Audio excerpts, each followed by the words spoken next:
अस्सलाम वालेकुम फ्रेंड्स, एक बार फिर आपको खुशामदीद कहते हैं मस्टैक डेवलपमेंट के अंदर।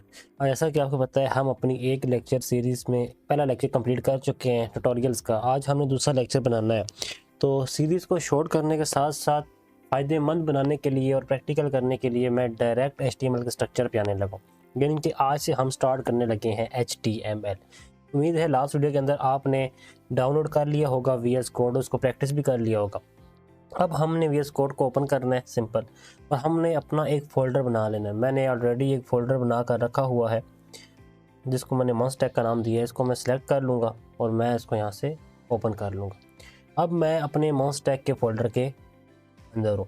अब इसके अंदर आकर मैंने सबसे पहले, क्योंकि हम आज से HTML इस्तेमाल कर रहे हैं, तो मैं HTML की फ़ाइल बनाऊँगा। मैं लिखूँगा, मतलब फ़ाइल का जो भी आप नेम रखना चाहें, index.html हो गया। इसको करने के बाद आपने सिंपल इंटर कर देना है। अब आपने HTML की फ़ाइल बना ली है। आपने क्या करना है कि सिंपल आपने यहाँ पे एक्सक्लेमेशन मार्क इंटर करना है सिंगल, और आपने उसको प्रेस कर देना है।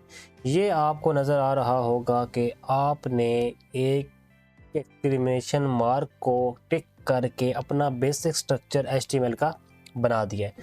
अब होता क्या है कि हम HTML और HTML5 में डिफरेंस नहीं कर पाते। हम इस्तेमाल करेंगे HTML5। HTML सिंपल वाली क्या होती है उसको हम बाद में देख लेंगे। फिलहाल हमारी जो नीड है, इट्स ऑल अबाउट HTML5। हम HTML5 को ही फोकस रखेंगे। नाउ सबसे पहले ये जो स्ट्रक्चर आपको नज़र आ रहा है, इसके कुछ पार्ट्स हैं। पहला पार्ट है HTML टैग का, जो हमारी पूरी HTML की बॉडी को कवर करता है। फिर हमारा हेडर का टैग है। हेडर वो होता है जिसके अंदर हम मेटा डाटा रखते हैं। वो डाटा जो हमारी वेबसाइट को एक्सप्लेन करे उसको हम मेटा डाटा कहते हैं। और वो डाटा जो हमारी वेबसाइट के पेज को एक नेम दे उसको हम टाइटल कहते हैं। टाइटल और मेटा डाटा जितना भी होता है वो हमारा हेड के अंदर आता है। मेटा डाटा काम ये करता है कि जब आप कोई चीज़ सर्च करते हैं गूगल के ऊपर, तो वो आपको, आपकी वेबसाइट को, आपकी ऐप को सर्चिंग में ऊपर लाता है। मतलब जितना अच्छा आपका मेटा डाटा होगा, आपकी सर्चिंग उतनी अच्छी हो जाएगी। कोई कंटेंट अगर सर्च करेगा और आपने वो कंटेंट बनाया है, due to best meta data आपका कंटेंट सबसे पहले उसको शो हो जाएगा। अब ये आने के बाद आपने सबसे पहले यहाँ पे गो लाइव पे क्लिक करना है। अगर आपने गो लाइव वाली एक्सटेंशन डाउनलोड नहीं की तो आपने यहाँ पे आना है, आपने लिखना है लाइव सर्वर। लाइव सर्वर लिखने के बाद जो पहली वाली है एक्सटेंशन, जिसको आपने डाउनलोड कर लेना है। डाउनलोड करने के बाद आपको यहाँ पर ये नीचे राइट साइड पे नज़र आ रहा होगा लाइव सर्वर लिखा हुआ, इस पर आपने आना है और सिंपल क्लिक कर देना है। जैसे ही आप लाइव सर्वर पर क्लिक करेंगे तो आपको एक HTML का डॉक्यूमेंट ओपन होता हुआ नज़र आएगा अपने ब्राउज़र के अंदर। जैसा कि अभी आपको ब्लैंक नज़र आ रहा है। ब्लैंक क्यों है? क्योंकि हमने अभी तक कुछ लिखा नहीं है। तो सबसे पहले हम वापस आते हैं। अब आप देखें कि उस डॉक्यूमेंट के अंदर यहाँ पे जो डॉक्यूमेंट लिखा हुआ है, मैंने क्योंकि कहा था कि टाइटल एक्सप्लेन करता है। अगर मैं टाइटल को डॉक्यूमेंट से चेंज करके फर्स्ट वेबसाइट कर दूं, डॉक्यूमेंट से चेंज करके फर्स्ट वेबसाइट, तो क्या वहाँ चेंज होगा? यस, यहाँ पे अभी ये फर्स्ट वेबसाइट हो चुका है। अगर मैं कोई और चेंज करूँ, अगर मैं इसको फर्स्ट वेबसाइट की जगह फर्स्ट वेबसाइट 2 कर दूं, तब चेंज होगा। यस, अब भी चेंज हो, मतलब हम टाइटल में जो कुछ लिखेंगे वो हमारा यहाँ पे आकर चेंज होता रहेगा। अब बारी आती है बॉडी की।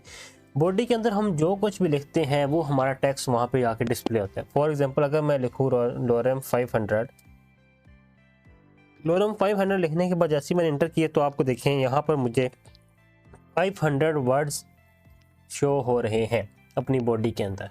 लोरम वो वर्ड्स होते हैं इनका कोई मतलब नहीं होता, मतलब they are just a content that you want to display on your website. इसके अलावा कुछ भी नहीं है। बस आपने कोई चीज़ डिस्प्ले करनी है, चेक करने के लिए, विड्थ हाइट को बराबर करने के लिए, तो आप लोरम का इस्तेमाल करते हैं। जितने मर्जी आप चाहे लोरम से वर्ड डिस्प्ले करवा सकते हैं।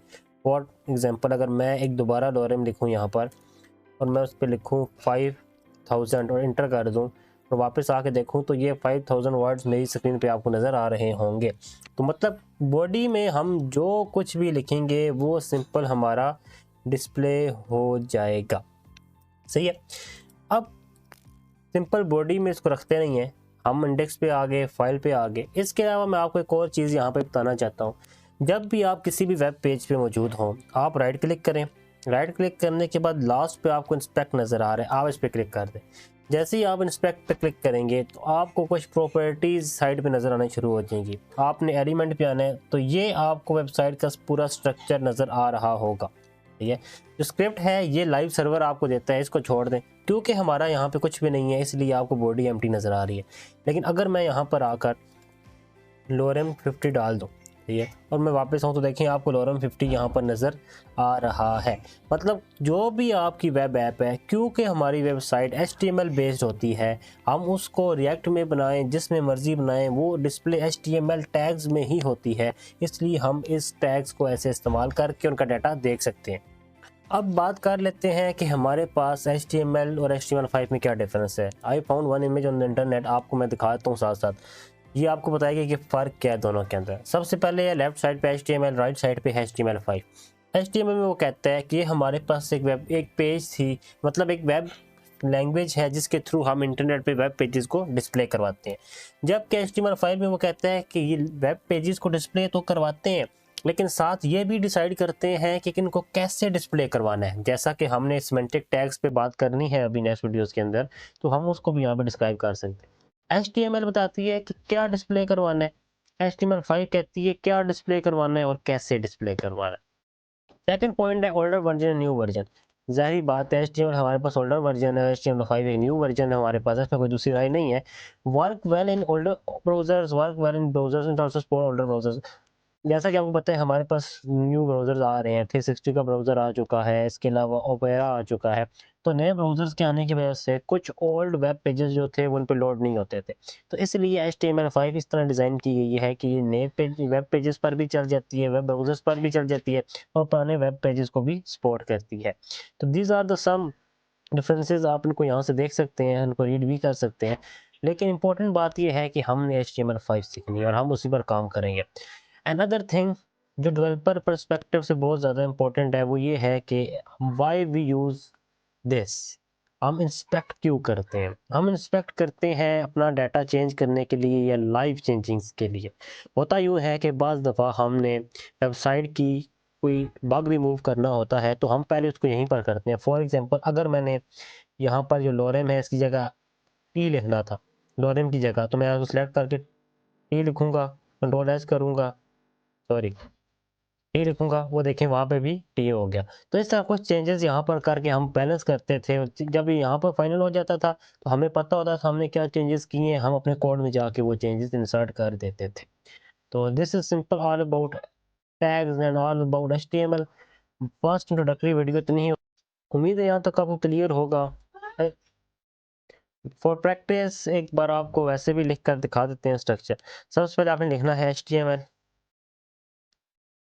शायद दो चीज़ें हैं, जब आप HTML की लिखते हैं तो आपको 5 भी मिल रही है, तो आप 5 क्लिक करेंगे तो आपको 5 का पूरा मिल जाएगा। लेकिन हम इसको HTML टैग खुद बनाते हैं। HTML के ऊपर सबसे पहले आता है हेड, हेड के अंदर आता है टाइटल, टाइटल में हम लिखते हैं टेक्स्ट, और हेड के बाद आपके पास आती है बॉडी, और बॉडी में हम लिखते हैं फॉर एग्जांपल रैंडम डाटा।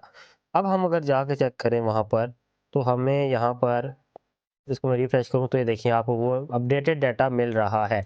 तो इस तरह हम खुद भी लिख सकते हैं, लेकिन बेस्ट प्रैक्टिस ये होती है कि टाइम बचाया जाए और शॉर्टकट्स का इस्तेमाल किया जाए। उम्मीद है वीडियो यहाँ तक आपको समझ आ गई होगी। अगर अभी तक आपने हमारी इस प्लेलिस्ट को एक्सेस नहीं किया तो उसको एक्सेस कर लें, इन वीडियोज़ को फॉलो करें। See you soon in the next video, तब तक के लिए अल्लाह हाफिज़।